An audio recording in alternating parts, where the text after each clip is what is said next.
this amazing platform to speak on and giving people the opportunity to hear stories.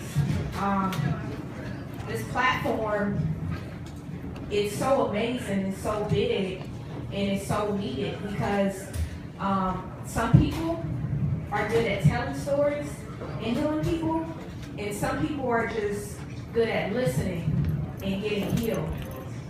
So this is why this platform is so amazing and it's so packed like it is now. And every month that is being held is so packed because somebody here is looking for healing in their story. Words that need to be said to them that they may not be able to put together or know how to say themselves, or maybe going through something in their life and feel alone. Now you don't feel alone anymore because you can hear somebody's story and it can relate to yours. The things that music used to do. The things that movies used to do. Amen. It's the truth, you know? And so somehow in the world we lost our authentic ways. You know, musicians are just, I don't know if they're too high, drunk, or just blinded, caught in the money. And then it's like, what money? Because they're not making any money. We know that. We don't even perform. We're not performers. We know they're not making any money. They've been crying about the movie industry not making any money. So it's like, what the hell are you doing? Something should tell you to go back to the people instead of trying to be above the people. And so that was just my little beginner rant. But I'm just seeing all these people. I'm sorry, I'm just so amazed. I wish I could have took my camera and took a picture, but I have my cameraman over there, Ryder. He works for Provis Company. Do we have any Generation Now Cincinnati Network meetup members in here? Anybody? One person? Anybody? Okay, good, because I didn't want to think I missed anybody when I was drinking and eating. So I didn't see anybody, so I didn't know if anybody came or not. You know, if they're groups whether they come or not, but we actually have an organization, so I don't rely on meetup people, but I wanted to make sure it was like 7 or 8 people that signed up for the meetup that I actually introduced myself to everybody, but when it got so packed, I couldn't keep up to who was here or not. But anyway, back to what I'm talking about today. The message for today that I want everybody to take out and what we're going to do is talk about letting go of our personal pain and transforming it into a positive message. And now I want everybody to take a deep breath. Everybody take a deep breath with me. Just let it out. Okay. And so I want everybody to repeat with me. We're going to let go of our personal pain today. We're going to let go of our personal pain today. Great. Okay. Personal issues and personal pain are the main obstacles and hindrance to success. We have lost some great people from their personal issues. Kurt Cobain. We just lost Robin Williams. When we lost Robin Williams, I literally cried. Oh my gosh, I was so in love with Mrs. Doubtfire. That was just my favorite movie when I was a kid. And when he died, I was like, oh my gosh, no, this is a conspiracy. Am I, you know? And so Whitney Houston from drugs, and unfortunately, we lost her daughter from the same cycle. Our personal issues are insecurities, or our personal pain that we haven't let go, that's been bothering us. It can be the nightmares that we've been holding on to, something that happened to us at the age of 3 or 6 or 5 or 16 or 22, and we still haven't healed ourselves from it. And those issues just keep coming up, and it's just taking and eating that away at our joy of us having a successful life. You know, it happens every day. The personal pain is the reason that made you go back to the bar and get so drunk that you didn't even know how you got home. Your personal pain is the issues that made you go back to the store and grab another six-pack. Your personal issues are what keep you up at night, make you cry in the bathroom when your husband and wife isn't looking, or when your kids, you don't want your kids to see that mother, daddy, and mommy isn't so brave as they think they are. You know, because they're still battling these issues that they're still trying to figure out how to let go. And so, me telling my little story, because I know you're wondering, me seeing some of these kind of, that's inspirational, or why I stand, who the hell is she? So, my name is Renika Smiley. I'm the founder of Generation Now Cincinnati Network. Generation Now Cincinnati Network is a young startup professional organization in the city. Some people know me as an event planner or event promoter. I was the former #1 urban college promoter in Cincinnati, and I decided to go off and do some different things and transfer and expand my horizons.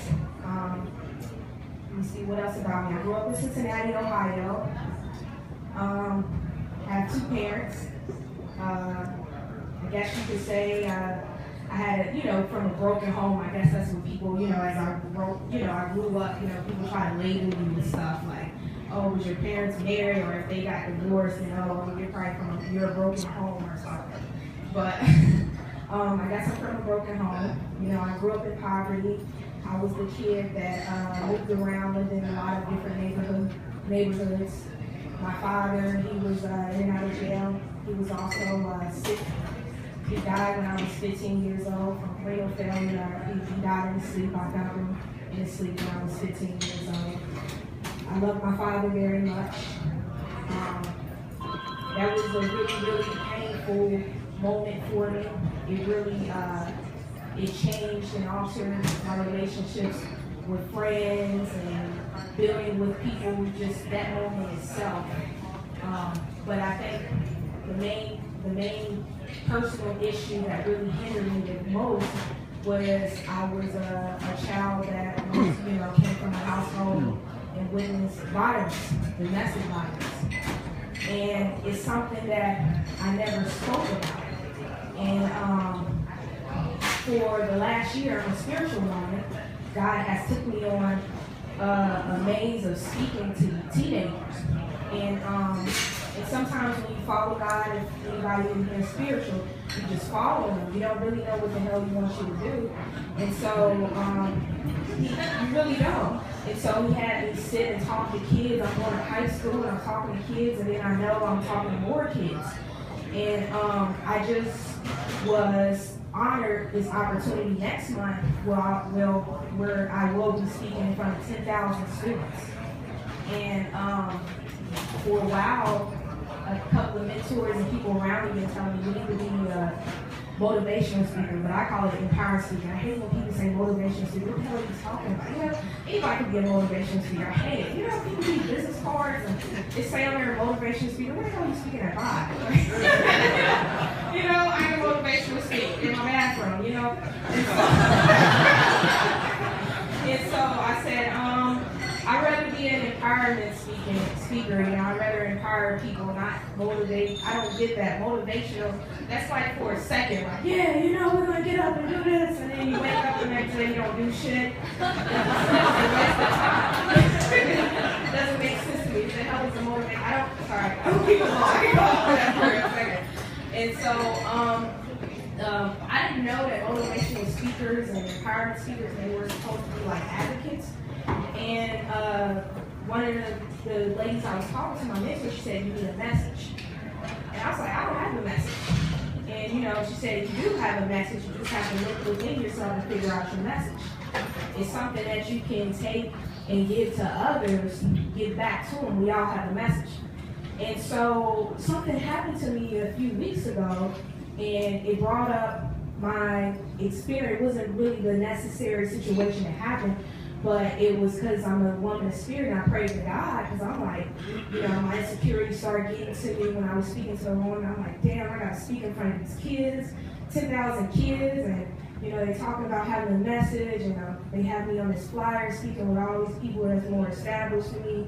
So I kind of got back into my insecurities, like, am I over my head? Is this for me? And so, you know, when you get to those moments, you just pray, because you don't know what else to do. And so I just prayed to God a few weeks ago, and I just told him, you know, can you help give me a message? Because I just don't want to speak on this big platform and not have a message to tell. And so instantly, right when I did that, 24 hours later, something happened. I got in an altercation with a guy. And it wasn't about the altercation. It was God showing me, you do have a message. You have something inside of you I've never wanted to talk about. And that was being a witness to domestic violence and dealing with your own violence against men your whole entire life. That is your message. And we all have messages inside of us. Everybody has a message. It just takes having the courage. Maybe not speaking on a platform like this, but figuring out a way how to take your message and turn it into something positive instead of it eating you up inside. And so when God brought that to me, it brought so many tears to me because it's something I never spoke about. I went to counseling, I ignored it. I went to counseling, I found my dad there. But, you know, I went to counseling, they wanted to talk about all your issues. I'm like, I don't have any issues. Can I go now? Shit. You don't want to talk to a stranger about that. I'm not going to talk to you. I don't know who the hell you are, you know. And so, but I wish I would have took counseling a little bit more serious, but being so young, you don't know what to talk about. You really don't know what's bothering you. But witnessing domestic violence and it really hurt me a lot being a young woman. It really I let the situation control me and damage my relationships with men and my communication with men. I was always really frightened with men, and the frightened turned to anger, which turned to just lashing out, and then on top of that, me finding my father there, that adds on to it. So it kind of hindered my building relationships with people. So I went through this dramatic change. I'm only 26, but I went through this dramatic change when I was 23 years old. And I was like, you know, I just want to change my life. I'm at this point, everything just happened to me and I need to make some changes. And so I've been battling trying to get out of this issue, and it didn't take till a couple of weeks ago to show me that I need to really face this situation. It's time for me to take this personal issue and this personal pain that I have dealt with, that I had let control me and damage my relationships and end up with the wrong man, and really take control of it, turn it into a positive message, become an advocate against stopping violence against women, and talking about it till I don't want to talk about it anymore, since I never spoke about it. And so that's my message to you guys tonight, is just find that personal pain that's been controlling you, that's been controlling your relationships, and you're dealing with people, and figuring out how to control that situation, not letting it control you. We have lost again the greats of personal issues, things they just didn't want to talk about. Robin Williams. Sorry, I'm telling you, that was a soft spot for me.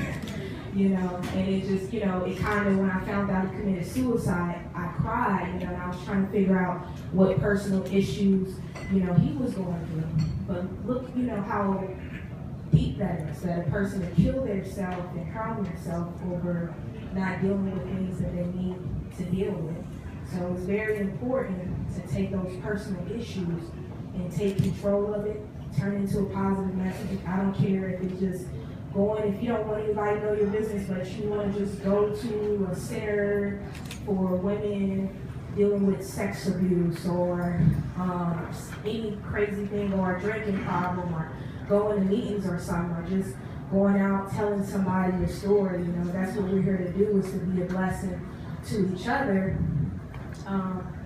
I don't know how many minutes I got. I just don't want to sit up here and tell you my life story and like become a comedian and everything. Somebody said do it. I don't want to. But how old was I? Okay. He said I was good enough. And I love everybody and just really empower people. Do not leave here on that motivational speaking shit. And forget about all the shit because you just got drunk and you forgot about it. Go home and take control, write down a note, and be empowered. You know, we're going to do something about it. Okay.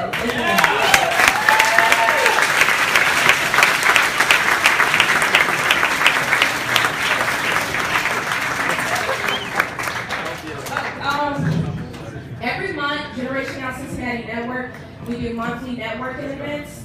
Our next monthly networking event is at Igby's, and it's Thursday, September 24th, and it'll be from 6 to 9 p.m. The panel begins at 7 p.m., and the industry focus of the month is career development and leadership development. We have Kroger's Company speaking, Ryland's Job, and we have Cincy, the Cincinnati Chambers, we have Hyde speaking. We have United Way speaking, and we have Procter & Gamble speaking. So hope you guys want to come out. It's free cover. We have free food. We have all the free food. Please come eat the free food. Or I'm going to eat it and I don't want to eat it. Thank you.